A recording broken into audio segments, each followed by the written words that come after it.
Hello, welcome to session number 3 in the series Scripting Languages, and we are talking about Python. And here we are going to do an extension of core Python, where we are going to talk about functional programming. Python is not a functional programming language per se, but it has got a lot of modules which will help you do functional programming. And then there are a lot of borrowed patterns which we can use in Python that help in functional programming. So to get started, you should be able to install packages in the Python environment. So to do that, you can go to view other windows, and from other windows you can run let's say Python environments, right? Okay, so that will open the default Python environment here. And this is the overview. This is what will open by default.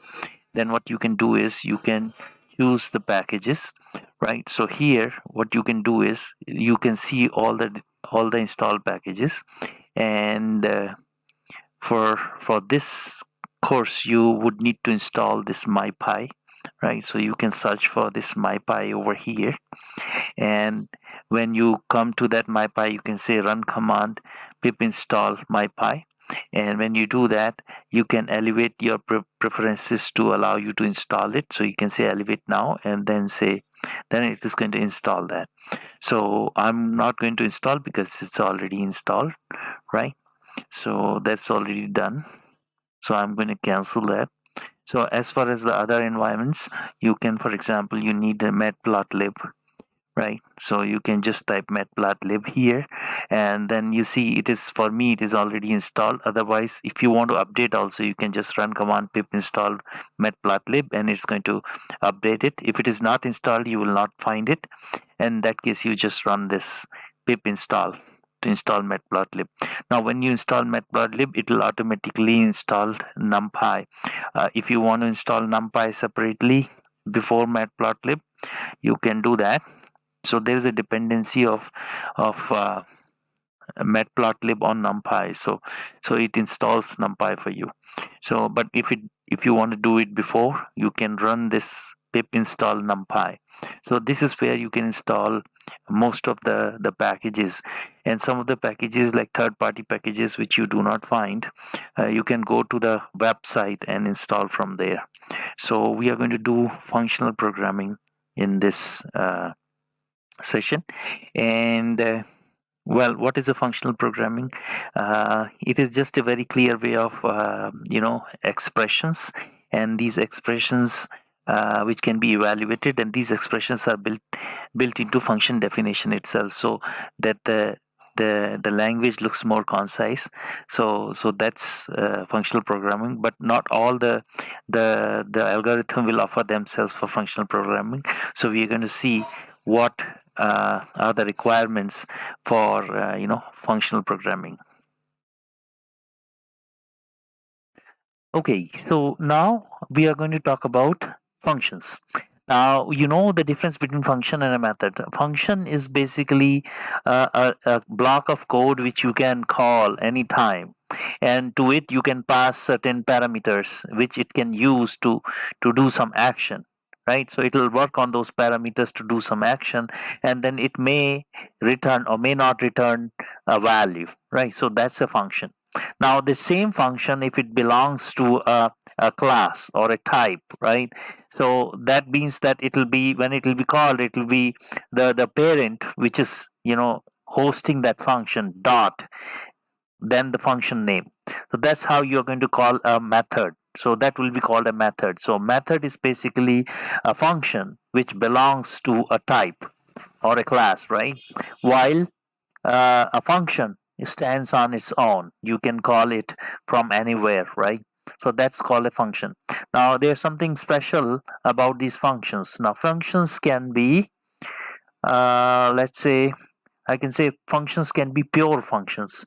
So what do you mean by pure functions? Okay, so pure functions means two things. Okay, first thing is, they are going to be stationary, or you can say time invariant.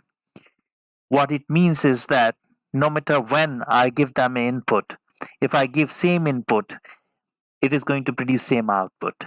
So that means same input produces same output. So that would be called a time invariant function, right? Let me make sure I'm recording. Okay, so that's one characteristics of a pure function. The second characteristics is they are not going to have any side effects. So what it means is that they are not going to interact with anything uh,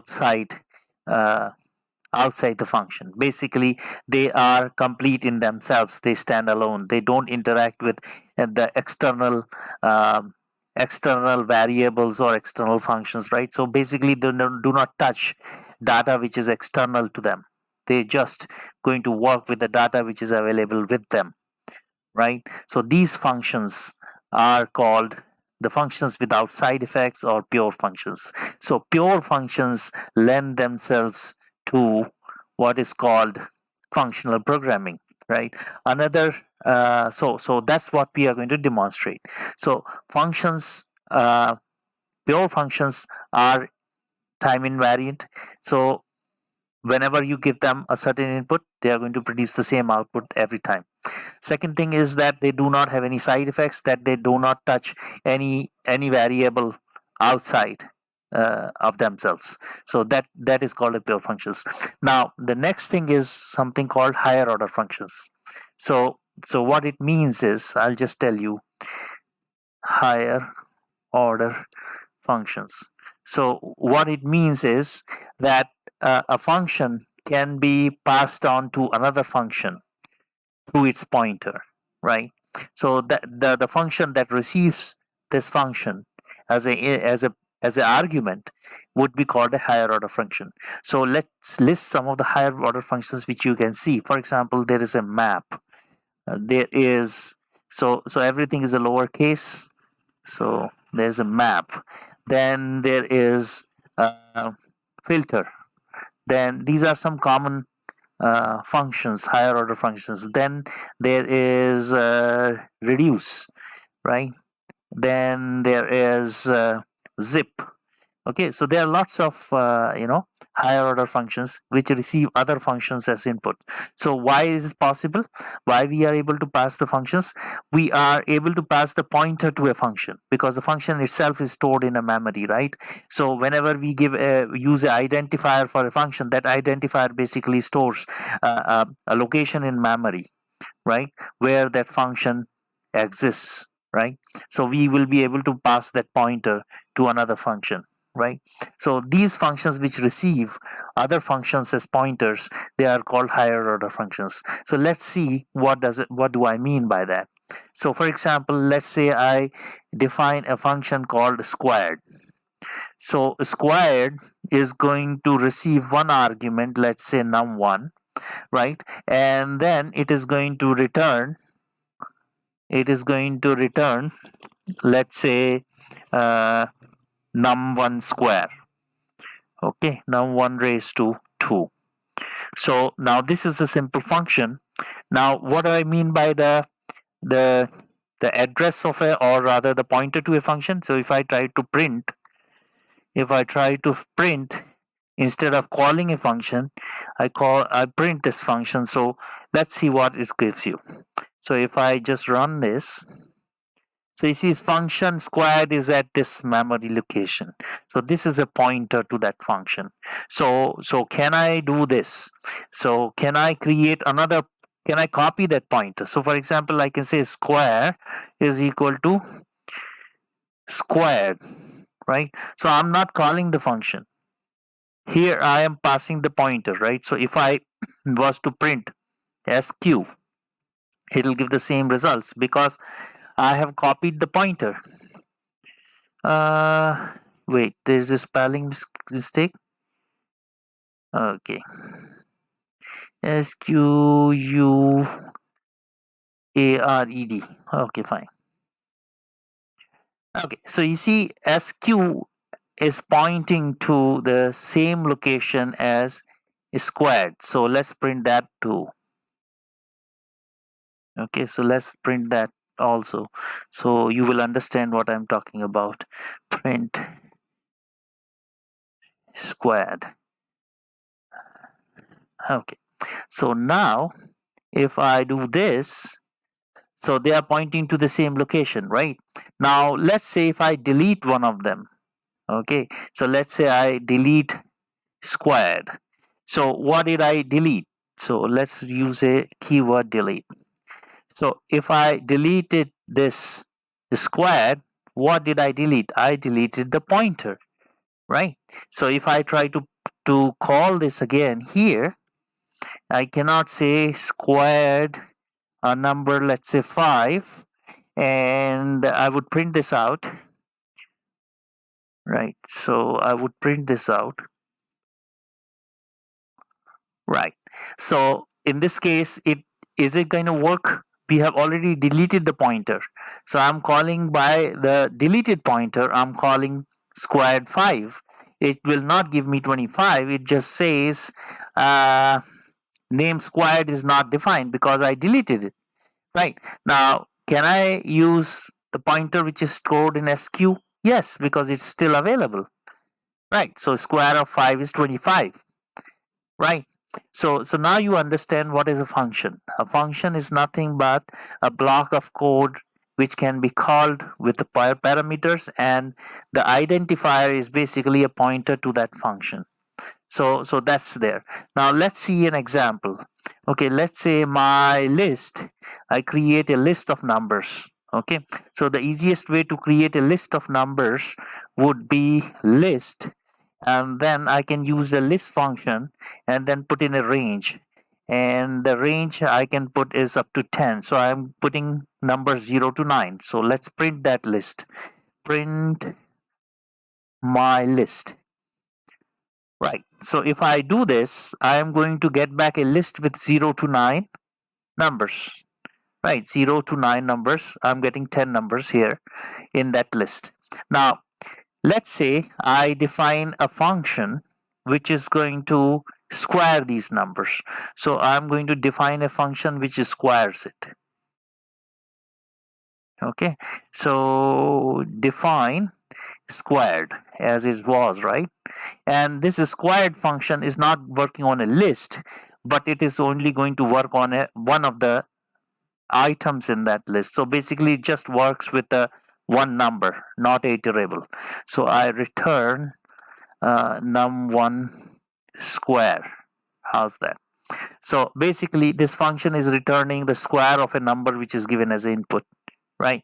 So now I am going to work with one of the higher order functions here, which is map. So what map does is that I can provide, so I have a function which works on a number by number basis, right? And then I'm going to provide a list, and a list is a iterable.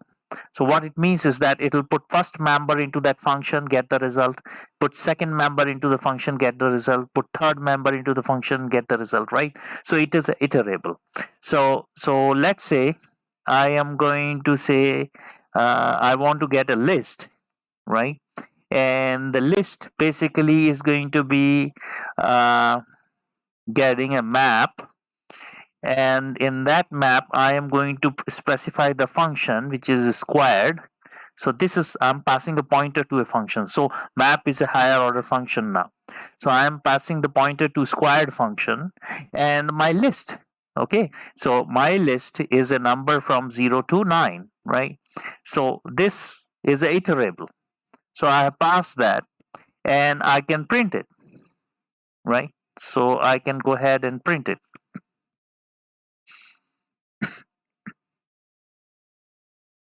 So once I print it, you will have a list. Now we are going to lose that list because we are not saving it anywhere, right? So but anyways, we just do it. Okay, so now you see I have a list from 0, 1, 2, 3, 4, 5, 6, 7, 8, 9. It's a iterable. It is passed on to map function. And then there is a function which is squared, which works on a number by number basis. And I'm passing it over here as a squared, as a pointer to that function. So map receives two input.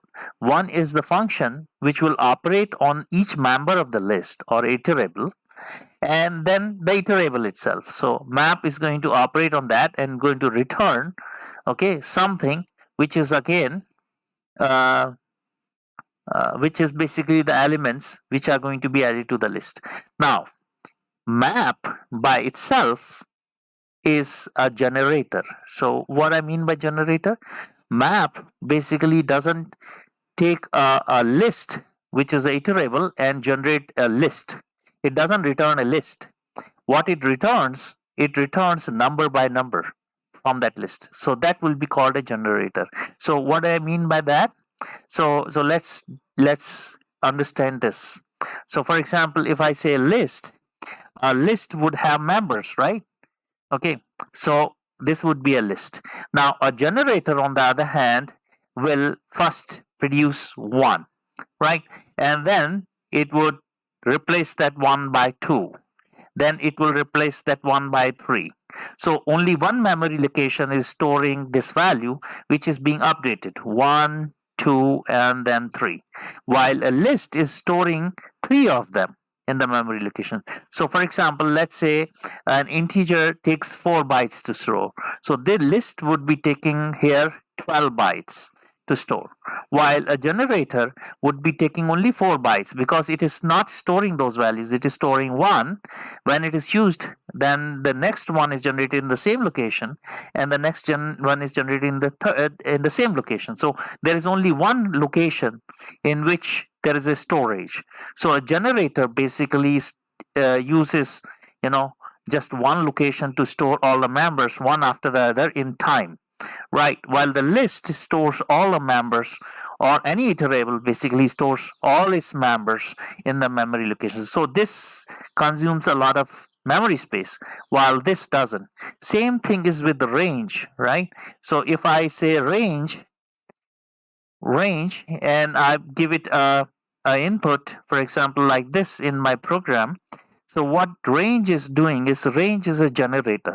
So what it is doing is, it is giving you a number, let's say a number 0, okay, and then it is going to be called again to give 1.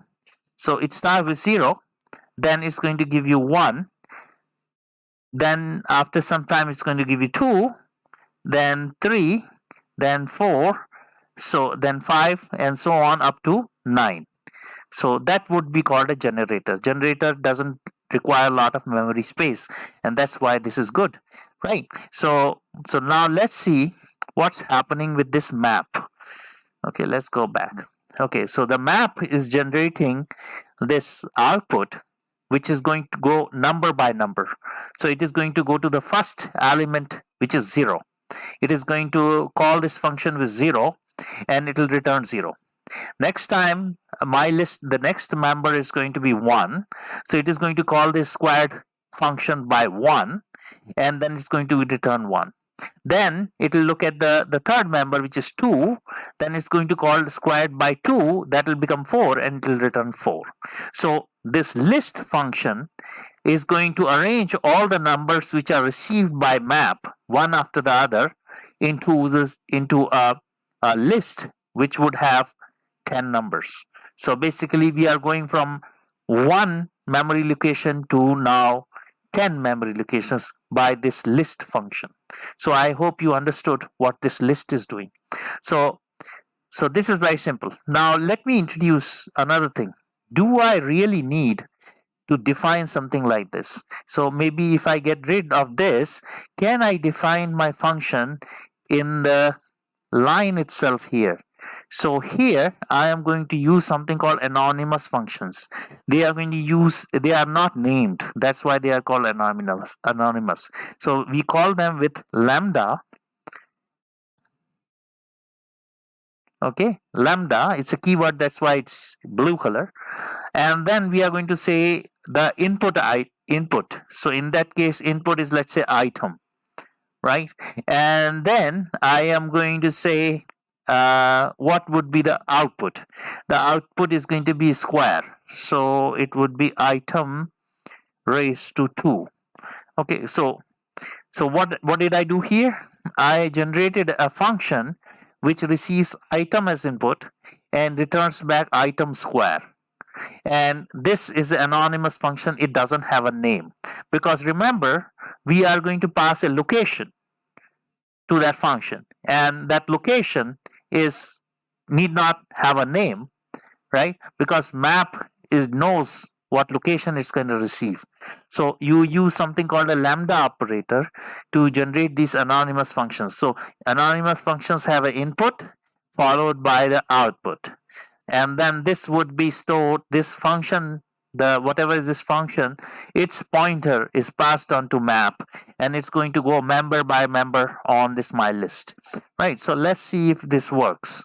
So it works also. So you see, I have got rid of named function by an anonymous function using lambda, and it would produce the same results, right?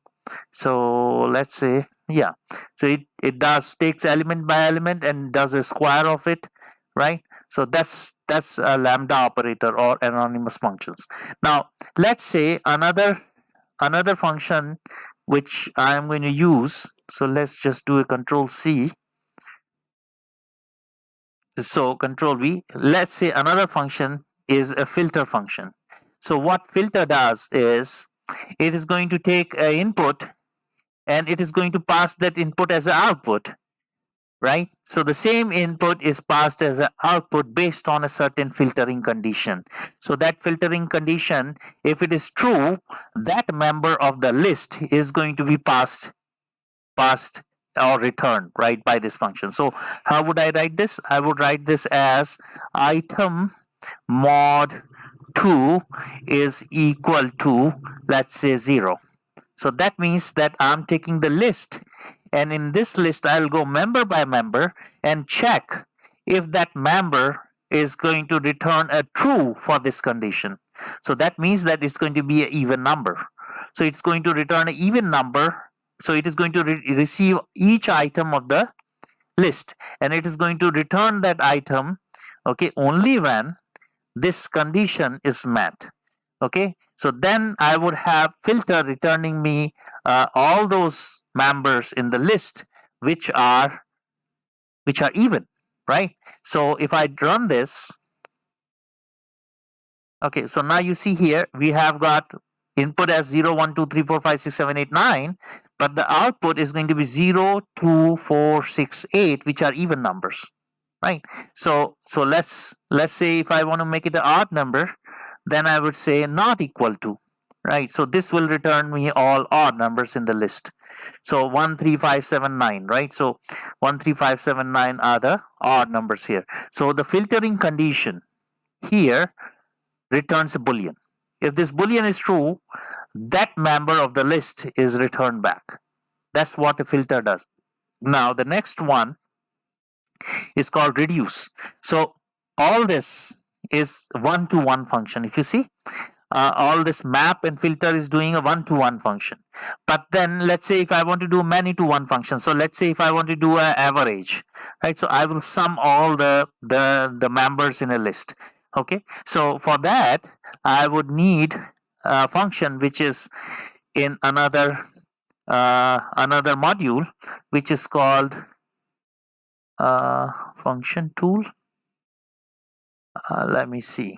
Okay, so if you're confused, you go here and say modules for functional programming in Python. Okay, so you get these three modules, and I'm going to use func tools, right? So let's close this. Okay, so from func tools, there you see. Okay, so IntelliSense another note, IntelliSend works only when there is no output or a command window, right? You have dismissed that. Then only IntelliSend seems to work. So from func tools, import a reduce function. So that's what I'm trying to do here.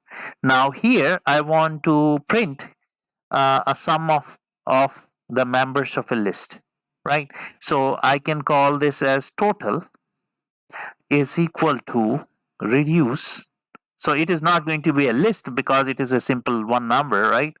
Reduce, and then in this case I am going to reduce this, right? So okay, let me think about it. Okay, item. Okay, let's do this. Accumulation, comma, uh,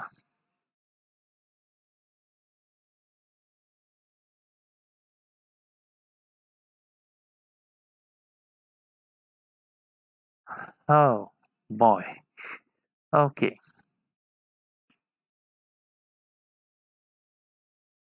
Okay, so reduce will receive a function, and that function would be a sum, right? So for example, I am trying to do a sum, right? I can apply any function, right? So what am I expecting? So I will do a lambda function, lambda, and it is going to receive accumulator, and it is going to receive an item, and then it is going to return accumulator plus item, right? Okay, so this is what it's going to return, and then I'm going to pass my iterable, which is my list, and then I'm going to give an initial value to accumulator, right? So that's how the reduce should work. And then I can say print, okay, I can say formatted string and say total of list members is, and then I can print here total. So let's see if this works. Right, so that's what a reduce will do. What I did, I have passed on 0 as accumulator, and I have passed on item from that list, and it has written me accumulator plus item, right? So plus equal to item, it should return an accumulator, right? Plus item. So that's fine. So let's see if this works. Okay, so it does. So what did it do? It took 0, 1, 2, 3, 4, 5, 6, 7, 8, 9. So it was summing 9 plus 0 is 9, 8 plus 1 is 9, 7 plus 2 is 9, 6 plus 3 is 9, 5 plus 4 is 9. So it is 5 times 9 is 45. So basically the sum is 45. Now I can change the initial value to say 10. So in that case, it will be returning me 55, right? So it is returning me 55. So what reduce did? Reduce received two inputs. One was an accumulator with the initial value of 10, for example, here. And then it receives an item from each member of this iterable. And then it added that item to accumulator, and then it preserved that accumulator. So this initial assignment of 10 was done, and then it was preserving that accumulator, whatever was the updated value. So it went from 10 plus 0 to 10 plus 1, which is 11, 11 plus 2, that is 13, and so on up to, accumulator plus 9. Right? So this is how the reduce works. Now let's say if I have two lists here, right?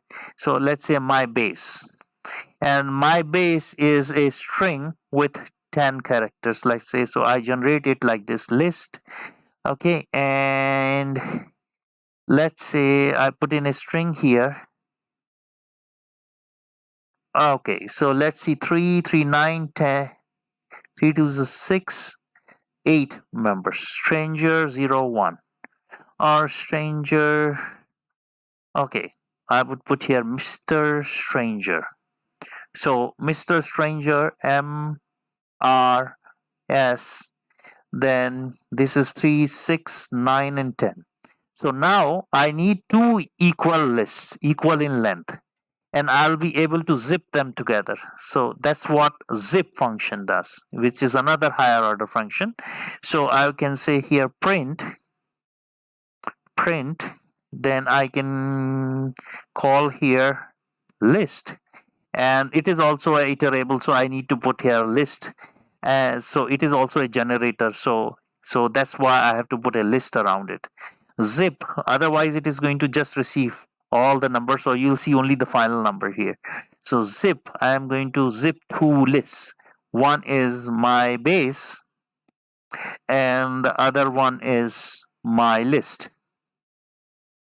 Right, so let's see what it does. So it is going to do a member by member wise couple, what you call member by member pairing, and each pair it is going to save in a tuple, and then it is going to return that tuple, and it is going to return tuple after tuple, and then this list function is going to group them up using append to make a final list. So let's see how it works. Okay, so now you see M0R1S2T3 stranger, right? Mr. Stranger goes from 0 to 9. Okay, so that's also a higher order function. So we are going to deal with lot of higher order functions in functional programming. So in the future sessions you are going to see that. Now another thing which I wanted to show you, so what I've shown you is let's write down there so that we can list them at the end.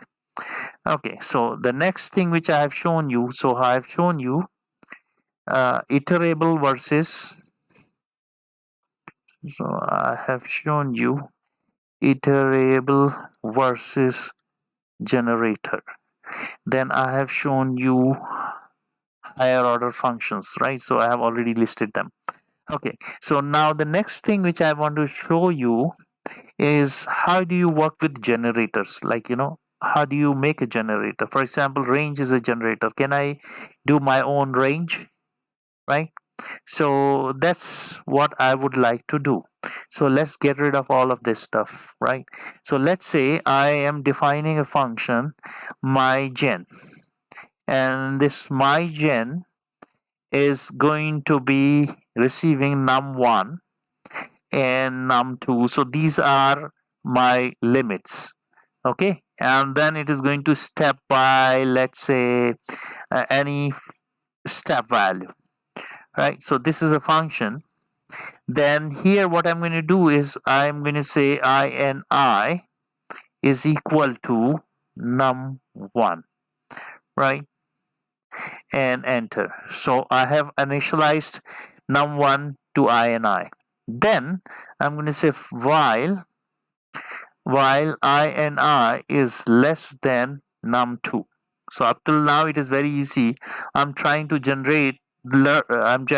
run this while loop while ini is less than num2, and here I'm going to say yield ini. So this yield means that this is not return.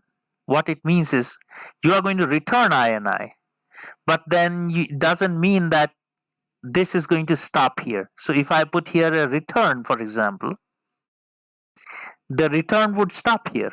Okay, as soon as you encounter return, the control is transferred back from this function to the main thread.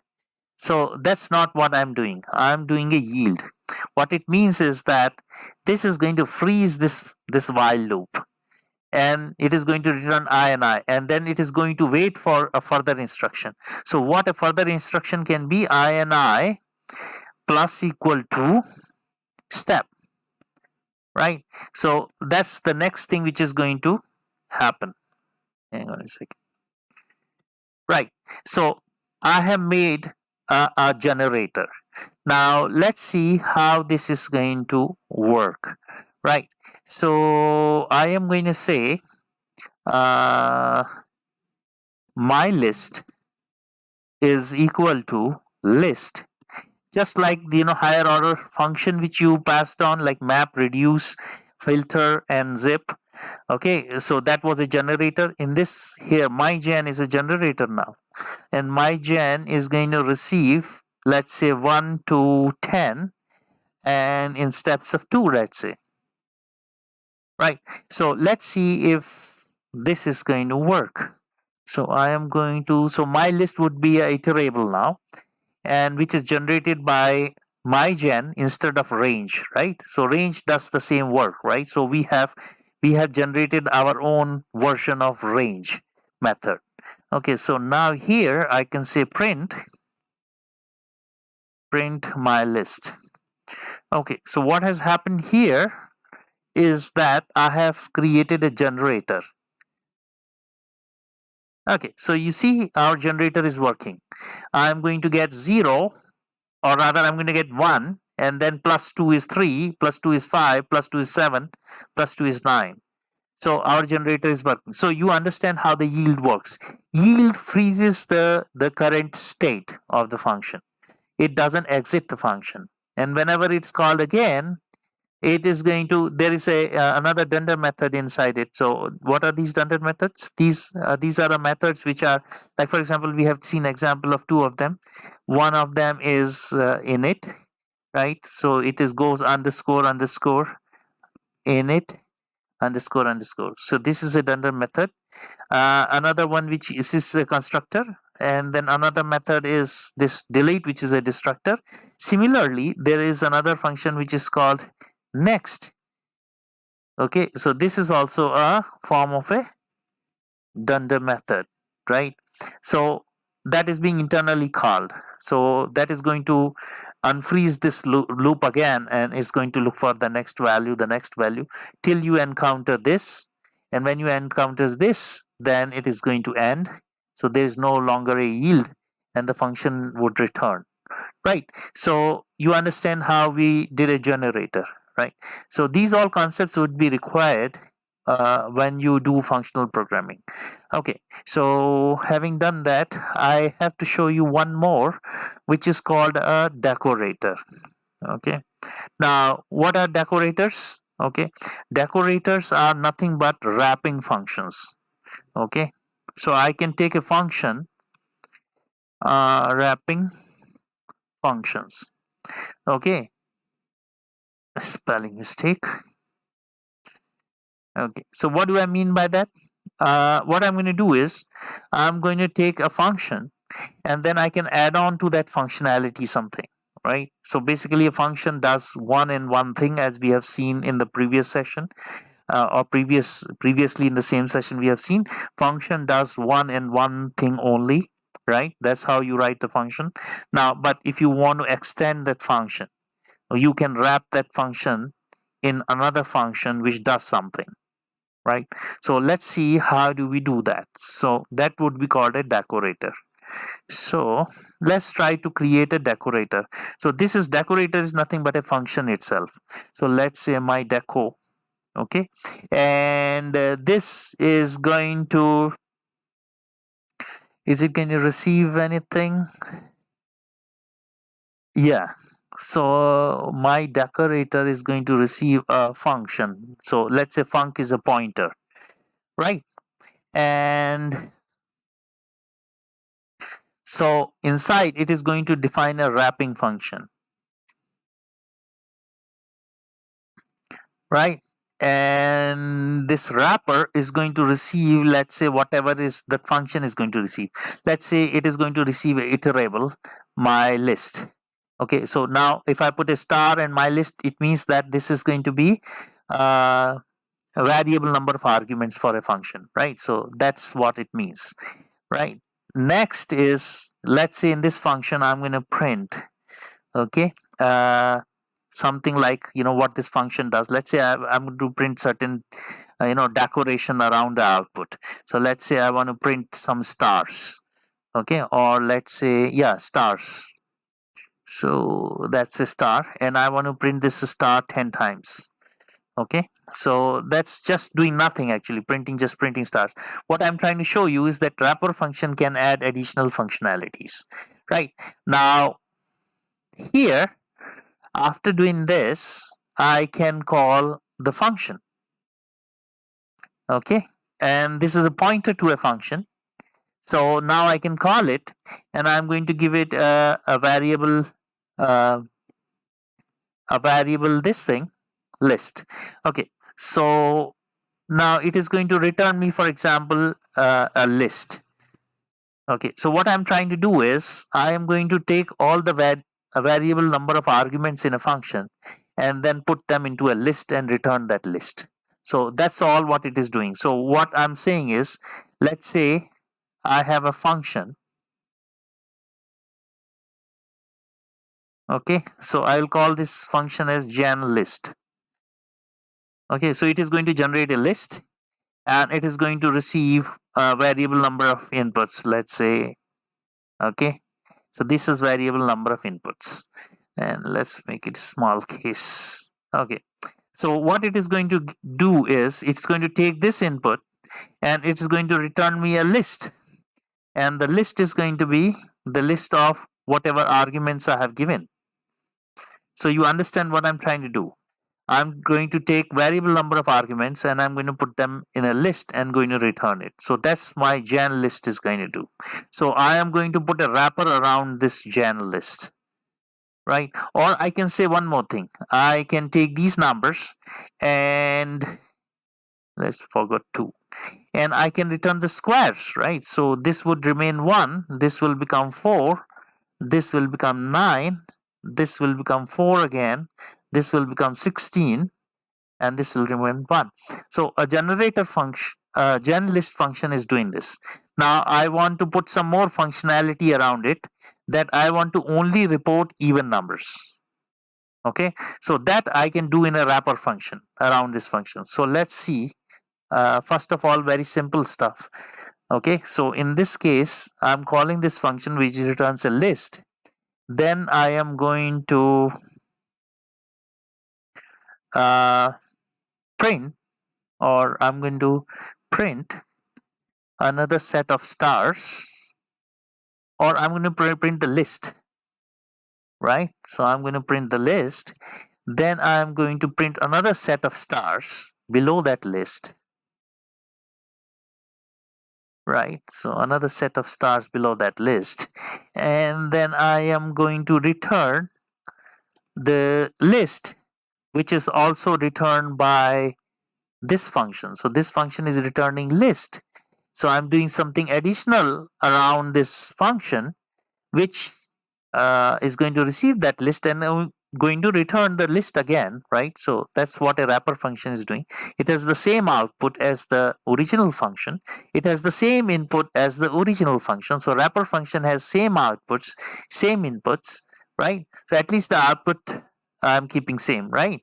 So the next thing is the deco function returns the pointer to a new function, which is a wrapper. Okay, so let's try to understand what did I do. I am going to pass a pointer to a function. Okay, that is going to be available to this wrapper function because it is in the same scope, right? Then I am going to pass on the argument to the function, the wrapper function, which is the same argument which I passed to the function, right? And it returns a list. So I'm going to take that list, print it, and then I'm going to return that list. So this wrapper is really a wrapper around the function, right? So that's what it is doing. Now my deco is receiving the function pointer, and it is going to return the pointer to wrapper function. So I have a function pointer and I have a different function pointer here. So this is what the decorator is doing. It is transforming a function to a new function which wraps around the main function and returns a new pointer to the wrapper function. So that's what this is doing. So now when I do decorator, I would say at, and my deco. Okay, so that's called what you call uh, decorator. And then I'm going to define my original function, which is going to be gen list. Okay, gen list. And this gen list is going to receive a list of arguments, and let's say those arguments are the same: 1 2 3 2 4 1. 1 2 3, or rather, okay, so this is at the time of calling. Okay, so I am going to receive here m list. Okay, now the name doesn't matter.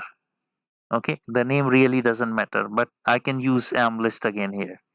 Okay, so for this m list, it is going to say for item in m list. Okay, and I'm going to do something.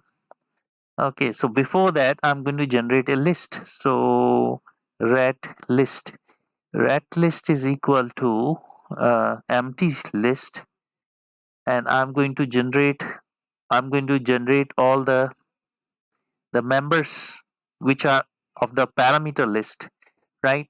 So I am going to do here is ret list dot append. Okay, and here I'm going to append item square. Right, so I have done the for loop, and then it is going to return ret list. Okay, so this is a function which is going to return me a list of all the parameters square, right? So that's what it is going to do.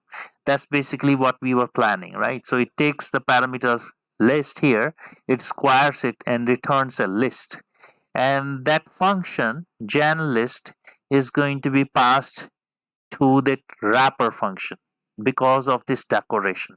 So let's try to call this. So when we call this, this is what is going to take place in the background. So I can say list, or my list is, sorry, my list is equal to gen list.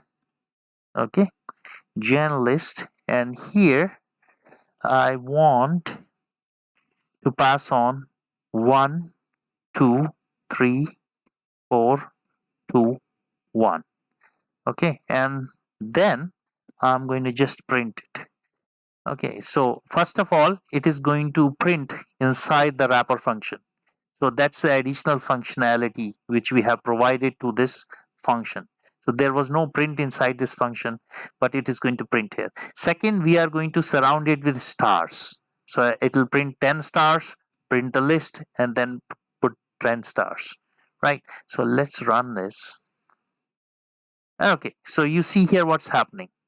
10 stars, then the list 149 16 41, 149 16 41. So that's basically the squares, and then again 10 stars and exit. So we have a function which does the square, but we added another additional functionality of adding stars, right? So now let's do something more meaningful to this. So what we can do here, let's say, sorry about that, let's say I only want to return odd numbers, right? So whenever so what I can do here is I can modify this list. I can see here for item in a list. Okay, do the following. It is called post processing, right? So I'm going to say list dot remove. Okay, and I'm going to remove an item, right? So first of all, I'm going to check if the item is even or odd. So I'll say if item mod 2 is equal to 0, that means it's a even. Then I'm going to say lst dot remove that item, and that item. Okay, so I'm going to be left with only odd numbers now in that list. Now this, okay, now I want to print this before I run the for loop. So I don't want to modify the list so as to show you the difference. So this is a function call, and I'm printing what the function has returned.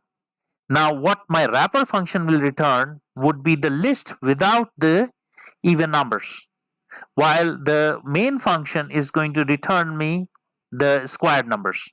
So let's run this. Okay, have we printed it? Okay, we have not printed it, so let's print it. So we are going to print it here. Print my list. Okay, debug, start without debugging. Okay, so now you see here the list which was printed right after the function call was 1491641. Now what did it do? Why did it return 4?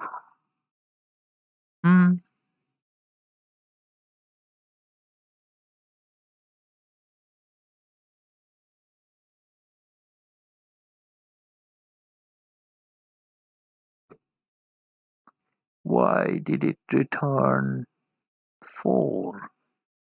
I should have removed 4, right? Oh, because remove removes only one item. Okay, so that's a problem with the logic. Okay. Uh, okay, so here I can nest another. While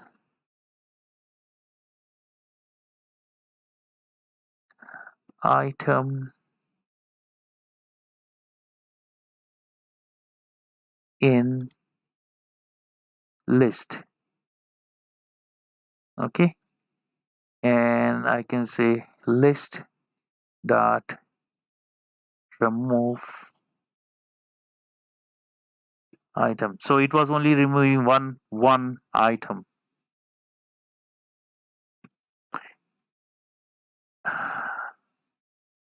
Okay. Okay, now it's correct. So what it is doing now, it is removing all the even items from the list. So what is returned by this gen list is going to be only odd items which are square. So 1 square is odd, 2 square is even, so it will not be returned. 3 square is 9, which is odd, it will be returned. 4 square is 16, it is going to be even, it is not returned.